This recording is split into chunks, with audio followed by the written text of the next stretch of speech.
Hello मेरे प्यारे student, तो क्या हाल चाल। आई होप कि आप लोग बहुत ही अच्छे होंगे और आपकी पढ़ाई भी बहुत ही शानदार चल रही होगी। तो चलिए चलते हैं आज की वीडियो। देखिए अनसॉल्व सेट जो रसायन विज्ञान का है सेट नंबर 6 मतलब करा रहे थे, तो सेट नंबर 6 को चलते हैं लेकर के। तो यहाँ पर देखिए, अगर आपको पीडीएफ चाहिए तो इस नंबर पर आप लोग कॉन्टेक्ट करके 100 रुपये में 5 साल का केमिस्ट्री का, 3 साल का फिजिक्स का और 1 साल का बायोलॉजी का आप लोग पीडीएफ ले सकते हैं सिर्फ 100 रुपये में। ठीक है, ज़्यादा हम कुछ नहीं इसमें बोलने वाले हैं और डायरेक्ट हम लोग चलते हैं क्वेश्चन पर। ठीक है, प्रश्न सेट नंबर 6 देखिए। सेट नंबर 6 आपका ये सेट नंबर 6 केमिस्ट्री का सेट नंबर 6 2024 का 347 GE इसका कोड है। और यहाँ तक हो चुका था प्रश्न नंबर आपका 4 तक ये हो चुका है। ठीक है, तो प्रश्न नंबर 5 हम लोग देखते हैं। प्रश्न नंबर 5 देखिए, प्रश्न नंबर 5 हम लोग यहाँ पर लिख लिए हैं और आप लोग को दिख रहा होगा जैसा कि यहाँ पर क्वेश्चन लिखा है। पहला है क का पहला है, ईंधन सेल क्या होते हैं। ठीक ना, ईंधन सेल क्या होती है इसके बारे में लिखना है। साधारण सेल की तुलना में H2O2 जो ईंधन सेल के 2 लाभों का वर्णन कीजिए। तो यहाँ पर देखिए हम लोग कैसे लिखेंगे, तो यहाँ पर लिखिए हम लोग ईंधन सेल, पहले हेडिंग लगाना है, लिखना है ऐसे गैल्वेनिक सेल जो ईंधन के दहन पर मुक्त होने वाली ऊर्जा का प्रयोग विद्युत ऊर्जा के स्रोत के रूप में करते हैं, ईंधन सेल कहलाते हैं। ठीक है ना, पहले पूछा था ईंधन सेल क्या होता है, तो इसको क्या लिखेंगे, ऐसे गैल्वेनिक सेल जो ईंधन के दहन दहन पर मुक्त होने वाली ऊर्जा का प्रयोग विद्युत ऊर्जा के स्रोत के रूप में करते हैं, ईंधन सेल कहलाते हैं। थोड़ा सा हमें खांसी जुकाम हुआ है तो इस वजह से बीच में थोड़ा सा दिक्कत हो सकती है वीडियो में, तो उसके लिए मैं माफ़ी चाहता हूँ आप लोगों से। ठीक ना, तो यहाँ पर देखिए H2O2 ईंधन सेल के 2 लाभ, यहाँ 2 लाभ भी पूछा है। तो देखिए 2 लाभ क्या है, निरंतर बिजली उत्पादन, ये पहला लाभ निरंतर बिजली उत्पादन का। ठीक है, इसमें क्या होता है कि हाइड्रोजन ऑक्सीजन ईंधन कोशिकाओं का एक महत्वपूर्ण लाभ यह है कि जब तक ईंधन हाइड्रोजन और ऑक्सीडेंट O2 की आपूर्ति होती है तब तक वे लगातार बिजली उत्पादन करते हैं। ठीक ना, तब तक क्या करते हैं वे लोग, बिजली उत्पादन करते हैं, क्षमता करने की क्षमता रखते हैं, वे बिना रिचार्ज किए। ठीक ना, यानी कि दोबारा से चार्ज किए रिचार्ज की आवश्यकता के लंबे समय तक काम कर सकते हैं। यानी कि जो ये H2O2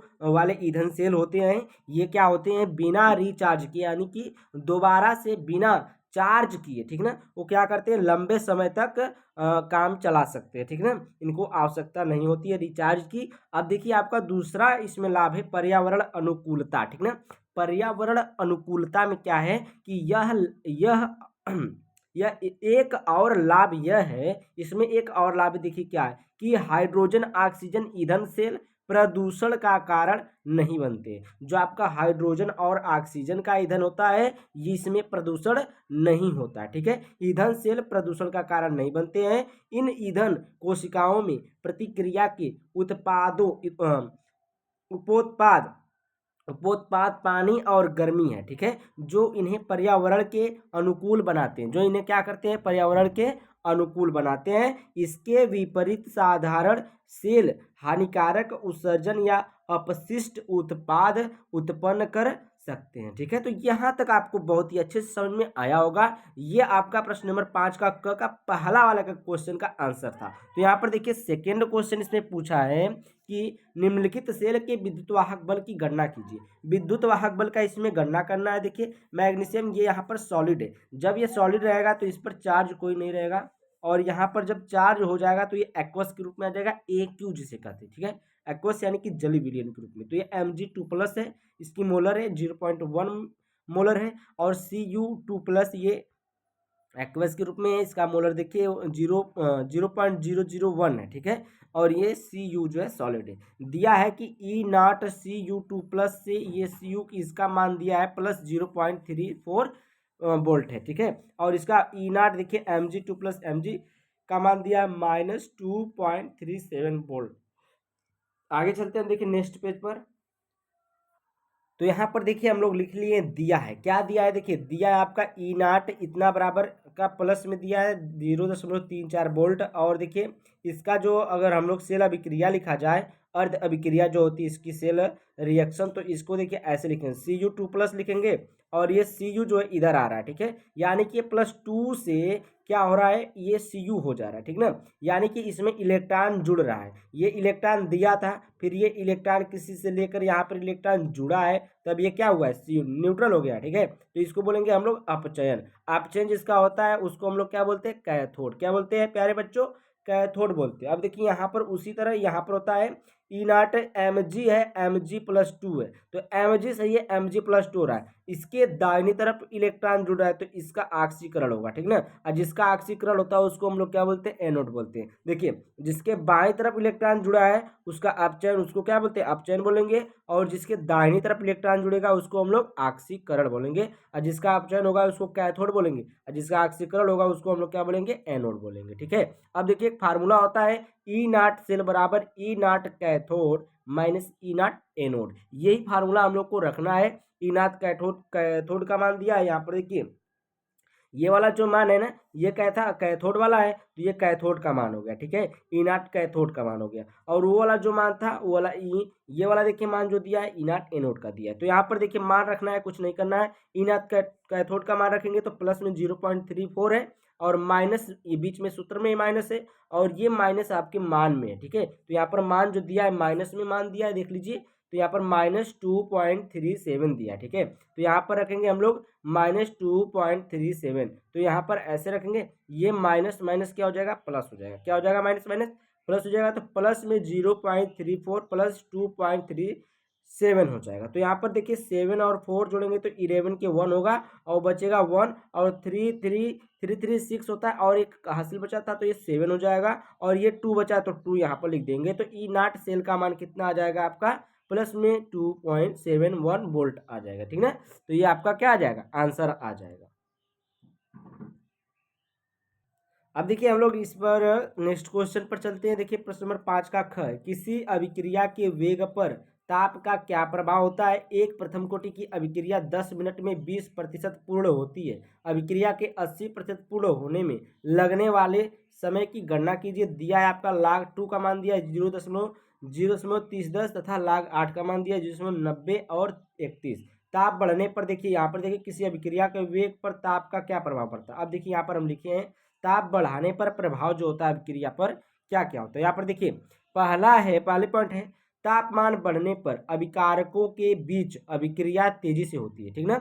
जितना आप ताप बढ़ाएंगे, तापमान जितना बढ़ाएंगे, टेम्परेचर बढ़ाएंगे तो रिएक्शन उतना ही तेज होगा, ठीक है। अब देखिए दूसरा है, आमतौर पर तापमान में 10 डिग्री सेल्सियस की बढ़ोतरी पर अभिक्रिया का वेग 2 गुना हो जाता है। देखिए अगर 10 टेम्परेचर अगर 10 अंश सेल्सियस बढ़ा रहे हैं तो जो अभिक्रिया का वेग होगा उस अभिक्रिया का वेग कितना हो जाएगा, जितना था उससे क्या हो जाएगा, 2 गुना हो जाएगा, ठीक ना। जैसे अगर मान लीजिए आप बैठे हैं एकदम आराम से, ठीक है, आप बैठे हैं, आपके पिछवाड़े में आग लगा दिया जाए, अगर मान लीजिए 10 ही टेम्परेचर का लगा दिया जाए तो आप क्या करेंगे, कूदने लगेंगे, ठीक ना। तो उसी तरीके से क्या है, यहाँ पर जब अभिक्रिया में हम लोग 10 अंश सेल्सियस टेम्परेचर बढ़ाएंगे तो इसका मान क्या हो जाएगा, 2 गुना बढ़ जाएगा, ठीक है, अभिक्रिया रिएक्शन क्या हो जाएगा, बढ़ जाएगा। अब देखिए तीसरी पॉइंट है, तापमान बढ़ने पर स्थिरांक का मान भी बढ़ जाता है। जो आपका तापमान होता है इसको अगर हम लोग बढ़ा रहे हैं तो स्थिरांक का मान जो होगा के होगा, या फिर जो भी इसका स्थिरांक माना जाता है उसका मान क्या हो जाएगा, बढ़ जाएगा, ठीक है। चौथी पॉइंट है, तापमान बढ़ने से अभिकारक अणुओं के बीच प्रभावी टक्करों की संख्या बढ़ जाती है। यानी कि अगर मान लीजिए आप लोग 4 दोस्त हैं, ठीक है, 4 दोस्त हैं, आज चारों दोस्त के पिछवाड़े में आग लग जाए तो क्या करोगे, वो उसका बुझाएगा, वो उसका बुझाएगा, वो उसका बुझाएगा, मतलब दौड़ने लगेंगे सभी लोग, तो क्या हो जाएगा, कोलिजन, यानी कि टक्कर बहुत ज़्यादा होने लगे, ठीक है। तो वही कह रहा है कि तापमान बढ़ने पर अभिकारक अणुओं के बीच प्रभावी टक्करों की संख्या क्या होती है, बढ़ जाती है, ठीक है। यहाँ पर देखिए तापमान बढ़ने से अभिक्रिया की दर और दर स्थिरांक बढ़ता है, दोनों बढ़ जाता है। देखिए अभिक्रिया की जो दर है, जो रेट होता है वो भी बढ़ जाएगा और स्थिरांक वो भी बढ़ जाएगा, ठीक है। तो ये ताप बढ़ाने पर जो प्रभाव था ये आप लोग देख लिए। अब हम लोग क्वेश्चन पर चलते हैं, जो क्वेश्चन इसमें दिया है प्रथम कोटि की अभिक्रिया के लिए, ठीक है। अब देखिए यहाँ पर क्वेश्चन जो दिया है, फार्मूला लगेगा प्रथम कोटि की अभिक्रिया का जो होता है K = 2.303 बटे में T log A/A-X, ठीक ना। ये आपको पता होगा सूत्र, ये फार्मूला आप सभी बच्चों को पता होना चाहिए, फार्मूला याद होना चाहिए, ठीक ना। जब भी प्रथम कोटि की अभिक्रिया के लिए कोई कोई सवाल आएगा तो यही फार्मूला यूज करेंगे वहाँ पर। तो यहाँ पर देखिए क्या हो जाएगा, के इक्वल टू 3.0, अरे 2.303 लिख लीजिए, ऐसे बोलते हैं, बटे में 10, ये 10 मिनट में दिया था तो मिनट का जो मान दिया था 10 यहाँ पर हम लोग रख दिए, ठीक है। यहाँ पर लाख दिया है, यहाँ पर दिया है आपका परसेंट में दिया है तो यहाँ पर 100 मानते हैं। 20% के लिए निकाल रहे हैं तो 100 माइनस 20 करेंगे, ए का मान क्या रखेंगे, यहाँ पर 100 रखेंगे, तो यहाँ पर 100 बटे में 100 माइनस 20 हो जाएगा, ठीक है। आगे चलते हैं हम लोग। अब यहाँ पर क्या होगा, यहाँ पर देखिए घटेगा तो ये 100 और 100 रहेगा ऊपर, यहाँ पर घटेगा तो ये 80 बचेगा, 0 से 0 कटेगा तो 10/8 बचेगा। 10/8 है तो यहाँ पर एक फार्मूला होता है, फार्मूला क्या होता है देखिए, log m minus log n बराबर आप लोग लिख सकते हैं log m बटे n। तो ये log m बटे n है, log m बटे n को log m माइनस n के रूप में लिखेंगे तो log 10 माइनस log 8 हो जाएगा, ठीक है। तो log 10 माइनस log 8 हो गया। अब यहाँ पर log 10 का मान रखेंगे log 10 का मान कितना आता है, log 10 का मान 1 होता है, ठीक है ना, log 10 का मान 1 होता है और log 8 का मान जो आपका दिया था 0.9031 है। तो यहाँ पर इसमें से घटाएंगे तो यहाँ पर बचेगा आपका 2.303 बटे में 10 और गुणे में 0.0969, ये समीकरण नंबर आपका 1 हो जाएगा। क्या हो जाएगा, समीकरण 1 हो जाएगा, ठीक है। अब आगे चलेंगे यहाँ से दूसरे के लिए, क्योंकि जो एक 80% पूर्ण होने के लिए पूछा है कितना समय लगेगा, तो टी बराबर हम लोग निकालेंगे ही। तो यहाँ पर देखिए उसके लिए हम लोग चलेंगे तो यहाँ पर भी 100 मानेंगे, यहाँ पर भी 100 मानेंगे, यहाँ पर जो 80% पूछा है वो 80% यहाँ पर रखेंगे, ठीक है। यहाँ पर 80%, अरे आपको भी अरे हम दिखा दे रहे हैं बेटा, क्या तुम लोग भी ना यहाँ पर देखो भाई, साला सवाल कहाँ गया, ये देखो सवाल है, ये देखो, एक प्रथम कोटि की अभिक्रिया 10 मिनट में 20% पूर्ण होती है, अभिक्रिया के 80% पूर्ण होने में लगने वाले समय की गणना कीजिए। तो यहाँ पर देखिए जब 80% के लिए निकालेंगे तो हम लोग ये 80 यहाँ पर रखेंगे, 100 अगर परसेंटेज दिया है तब हम लोग यहाँ पर 100 रखते हैं, ठीक है। जब परसेंटेज नहीं दिया रहता है तो यहाँ पर 1 रखा जाता है, ये बात याद रखिएगा, ठीक है। तो यहाँ पर देखिए के इक्वल टू क्या हो जाएगा, 2.303 बटे में टी है, लाग है, और ये 100 बटे में 20 बचेगा, तो 20 बचे हो जाएगा 100, नहीं तो आप लोग ऐसे लिख लीजिए, 0 से 0 काट लीजिए, बचा 2 और 10 और 2 तो 10/2 लिख लीजिए, ठीक है। 10/2 लिखेंगे तो आसानी से मान भी रख लेंगे, मान दिया है। तो यहाँ पर देखिए के बराबर 2.303, अरे यहाँ पर 2.303 बटे में टी, इसको लिखेंगे लाग 10 माइनस लाग 2 ऊपर वाले फार्मूले से।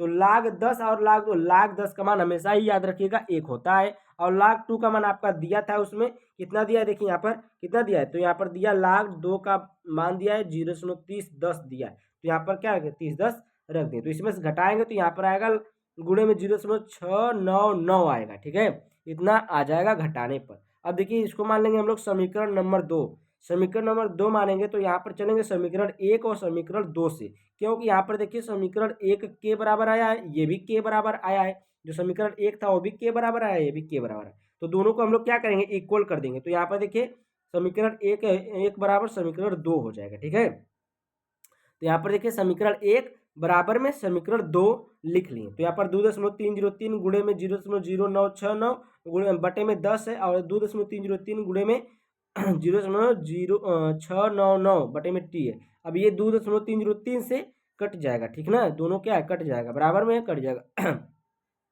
टी का मल्टीप्लाई इधर हो जाएगा, 10 का मल्टीप्लाई इधर हो जाएगा, टी का मल्टीप्लाई इधर करेंगे और 10 का मल्टीप्लाई इधर करेंगे, और ये जो गुणा में है ये बटे में आ जाएगा। तो यहाँ पर देखिए ये बटे में आ गया, और ये वाला जो 10 था ये गुणा में आ गया इसके साथ, ठीक है। टी बराबर इधर हो गया, तो टी बराबर इधर आ गया। अब इसमें भाग करेंगे तो इतना आ जाएगा आपका, टी बराबर है 72.14 मिनट, ठीक ना। तो कितना समय लगेगा, 72 मिनट 1.4 सेकेंड लगेगा, ठीक है, कितना 72 मिनट 14 सेकेंड लगेगा, ठीक है। तो ये आपका आंसर आ जाएगा। आगे चलते हैं हम लोग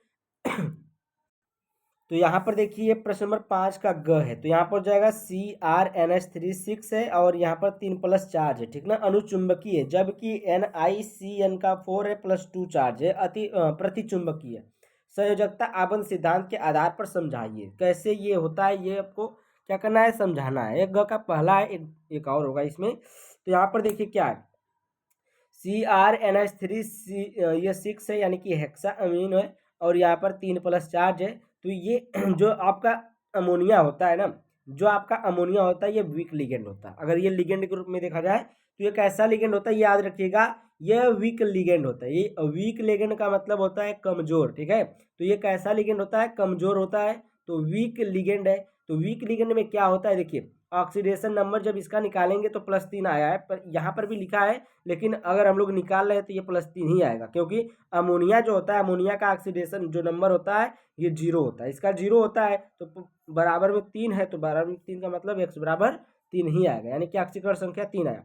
अब जब हम लोग इसका देखिए आर्गन के थ्रू हम लोग क्या करेंगे, इसका जब इलेक्ट्रॉनिक विन्यास करेंगे तो अंत में आपका आता है 3d3, ठीक ना, 3d3 आता है। जो क्रोमियम है आपका, इसका 3d3 आता है। तो अंत में कितने बचे, 3 इलेक्ट्रॉन बचे, उस पर भी ये पॉजिटिव चार्ज है, तो ये अंत में 3 इलेक्ट्रॉन बचे। अब 3 इलेक्ट्रॉन जो डी कक्षक में भरेंगे, तो डी कक्षक कितनी होती है, 1 2 3 4 5 होती है, 5 कक्षक है तो 3 ही इलेक्ट्रॉन है, 1 2 3, तो 3 ही भरेगी, ठीक ना। तो तीनों क्या है, सिंगल है, यानी कि ये अयुग्मित है, अयुग्मित है, तो इसमें 3 अयुग्मित इलेक्ट्रॉन है, अर्थात यह अनुचुंबकीय होगा। जब भी इसमें अयुग्मित इलेक्ट्रॉन आएगा, यही चेक करना है, ठीक ना, जब इसमें अयुग्मित इलेक्ट्रॉन आएगा तो ये अनुचुंबकीय होगा, ठीक है। उसी प्रकार से ये वाला देखिए, जब ये आपका साइनाइड आ जाता है तो साइनाइड आपका ये स्ट्रॉन्ग लिगेंड होता है। कैसा होता है, ये स्ट्रॉन्ग लिगेंड होता है। ऑक्सीकरण संख्या निकालेंगे तो इसका कितना आएगा आपका, देखिए +6 आएगा, कितना आएगा, +6 आएगा। अब इसमें देखिए Ni+2 का हम लोग क्या करेंगे, इलेक्ट्रॉनिक विन्यास करेंगे Ni+2 का, तो यहाँ पर कितना आएगा, 3d8 आता है, 3d8 है, तो 3d8 का देखिए हम लोग यहाँ पर क्या करेंगे, देखिए 1 2 3 4 5 6 7 8, 8 इलेक्ट्रॉन इसमें भर दिए, ठीक ना, 8 इलेक्ट्रॉन भर दिए। अब ये स्ट्रांग लिगेंड जब होगा ना, तो स्ट्रांग लिगेंड का एक जो इलेक्ट्रॉन होता है ये युग्मित बनाने का कोशिश करता है। तो यहाँ पर देखिए ये वाला भी इलेक्ट्रॉन क्या होगा, ये वाला इलेक्ट्रॉन उठ करके इसमें आ जाएगा, तो ये क्या बन जाएगा, अयुग्मित से युग्मित हो जाएगा, ठीक ना। तो इसमें देखिए 0 अयुग्मित इलेक्ट्रॉन है, तो यहाँ पर देखिए जब 2 इलेक्ट्रॉन इसमें, 2 इलेक्ट्रॉन इसमें, 2 इलेक्ट्रॉन इसमें, 2 इलेक्ट्रॉन इसमें, ये पूरा ही खाली है, ठीक है। तो इसमें क्या है, 0 अयुग्मित इलेक्ट्रॉन है, इसलिए ये क्या होगा, प्रतिचुंबकीय होगा। जिसमें एक भी अयुग्मित इलेक्ट्रॉन नहीं होगा वो क्या होगा, प्रतिचुंबकीय होगा, और जिसमें अयुग्मित इलेक्ट्रॉन होगा वो अनुचुंबकीय होगा। ये बात याद रखिएगा, ठीक है। यहाँ पर देखिए निम्नलिखित उप संयोजन यौगिकों के आईयूपीएसी नाम लिखिए। तो यहाँ पर देखिए इसका आईयूपीएसी नाम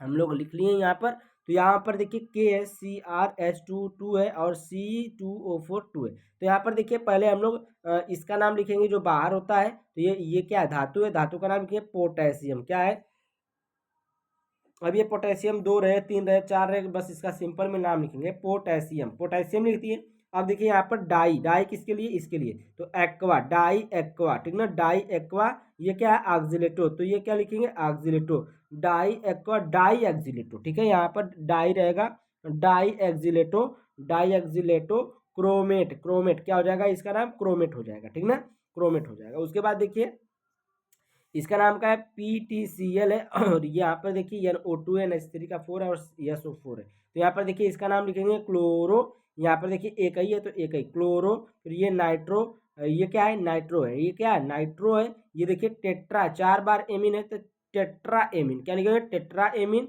और ये इसका नाम लिखेंगे प्लेटिनियम, प्लेटिनियम, ठीक ना, क्या लिखेंगे, प्लेटिनियम। और यहाँ पर इसकी ऑक्सीडेशन संख्या निकालें तो यहाँ पर एक और एक इसकी आई और इसकी मिला करके कितना आ गया आपका, 4 आएगा, सल्फेट, ठीक ना।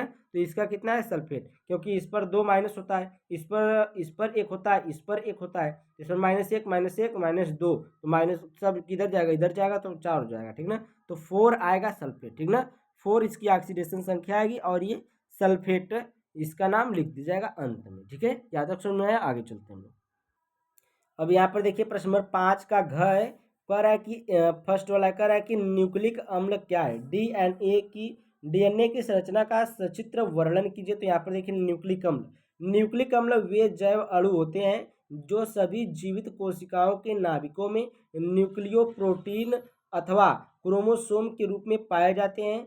जीवों की अनुवांशिक सूचना न्यूक्लिक अम्लों में उपस्थित होती है, ठीक ना, जो जीव होते हैं उनकी आनुवंशिक सूचना होती है जो किसमें किसमें न्यूक्लिक अम्लों में उपस्थित होती है, ठीक है। जैसे कि एग्जांपल में आपका न्यूक्लिक अम्ल डीएनए हो गया और आरएनए हो गया, ये क्या होते हैं, न्यूक्लिक अम्ल होते हैं। उसके बाद देखिए डीएनए की संरचना पूछा है, तो यहाँ पर देखिए हम लोग संरचना यहाँ पर बनाए हैं, आपको ऐसे बना लेना, ठीक है। तो यहाँ पर देखिए इस प्रकार से हेलिक्स बना लेना है आपको, ये डबल हेलिक्स होती है, ठीक ना, जो डीएनए होता है डबल हेलिक्स होता है। और यहाँ पर देखिए जी है, यानी कि ये इसको क्या बोलते हैं, और ये देखिए साइटोसिन है, और ये आपका ग्वानिन है, और ये आपका ये देखिए थायमिन है, ये एडिसिन है। ठीक है, तो ये ट्रिपल बांड है, ये डबल बांड से जुड़ा है, ये ट्रिपल बांड से जुड़ा है। ठीक है, और ये भी डबल बांड से जुड़ा है। ये ग्वानिन है, साइटोसिन है, एडिनिन और यहाँ पर थायमिन है। ठीक है, तो इस प्रकार से आपको ऐसे बना लेना है। थोड़ा सा ये गड़बड़ बना है, आप लोग सही से बनाइएगा। तो यहाँ पर देखिए डीएनए की संरचना के बारे में कुछ वाटसन और क्रिक 1953 में डीएनए की कुंडली संरचना प्रस्तुत की। डीएनए अणु दो दीर्घ पॉलीन्यूक्लियोटाइड श्रृंखलाओं यानी कि दो डीएनए स्ट्रैंडों यानी कि कह रहा है कि दो दीर्घ पॉलीन्यूक्लियोटाइड श्रृंखलाओं, जैसे कि यहाँ पर दो दिख रही है इस प्रकार से। ठीक है, से बना होता है। दोनों स्ट्रैंड एक दूसरे के चारों ओर लिपट कर कुंडली बनाते हैं। प्रत्येक सर्पीली कुंडली दक्षिणावर्ती है और प्रत्येक धूम में 10 न्यूक्लियोटाइड है। दो घूमों के बीच की दूरी 3.4 नैनोमीटर होती है। जो इनके बीच की जो दूरी होती है ये कितनी होती है? 3.4 नैनोमीटर होती है। डीएनए स्ट्रैंड में C3 और C5 अनुक्रम और दूसरे स्ट्रैंड में C5 से C3 अनुक्रम होता है। जैसे यहाँ पर देखिए, यहाँ पर ये C5 से क्या है? C5 से C3 में, और ये 3 से किस में आया? 5 में। ठीक है, अनुक्रम होता है। दोनों स्ट्रैंड एक दूसरे से रेखीय हाइड्रोजन आबंधों द्वारा जुड़े होते हैं। यहाँ पर ये हाइड्रोजन आबंधों द्वारा जुड़े होते हैं। एक स्ट्रैंड का एडेनिन सदैव दूसरे स्ट्रैंड के थायमिन से तथा इसी प्रकार ग्वानिन सदैव साइटोसिन से हाइड्रोजन आबंधों द्वारा जुड़ा होता है। ये दोनों स्ट्रैंड समरूप नहीं होते हैं लेकिन एक दूसरे के पूरक होते हैं। ठीक ना, ये जो क्या होते हैं, एक दूसरे क्या होते हैं? पूरक होते हैं। ठीक है, यहाँ तक आपको समझ में आया? अब यहाँ पर देखिए प्रश्न नंबर दूसरा है उसी का। देखिए, प्रोटीन की प्राथमिक तथा द्वितीयक संरचना की व्याख्या कीजिए। व्याख्या करना मतलब खाली बताना है। ठीक है, प्राथमिक संरचना क्या है? किसी प्रोटीन के पॉलीपेप्टाइड में एमिनो अम्लों के जुड़ने का एक विशिष्ट क्रम प्रोटीन की प्राथमिक या 1 डिग्री कह सकते हैं संरचना कहलाती है। ठीक है, किसी प्रोटीन के पॉलीपेप्टाइड में एमिनो अम्लों के जुड़ने का एक विशिष्ट क्रम प्रोटीन की प्राथमिक संरचना कहलाती है। दूसरा देखिए द्वितीयक संरचना है, तो द्वितीयक किसी प्रोटीन की द्वितीयक संरचना का संबंध उस आकृति से है जिसमें पॉलीपेप्टाइड श्रृंखला पाई जाती है। ठीक है, देखिए किसी प्रोटीन की द्वितीयक संरचना का संबंध उस आकृति से है जिसमें पॉलीपेप्टाइड श्रृंखला पाई जाती है। ठीक है, तो ये आपका प्रोटीन की प्राथमिक और द्वितीयक संरचना थी जो हो चुकी। और प्रश्न नंबर 5 का आप लोग को मैं कंप्लीट करा दिया। अब आपका प्रश्न नंबर 6 और 7 बचा है जो आपको नेक्स्ट वीडियो में मिलेगा। ठीक है, तो इसका 1 शॉट भी आ जाएगा 2-3 दिन में, और 1 शॉट को देखने के लिए आप लोग तैयार रहिए। ठीक है, तो thank you, bye bye for watching my video. और वीडियो को लाइक, चैनल को सब्सक्राइब करके जाइएगा ताकि ऐसी ऐसी वीडियो आपको मिलती रहे। ठीक है, बाय बाय।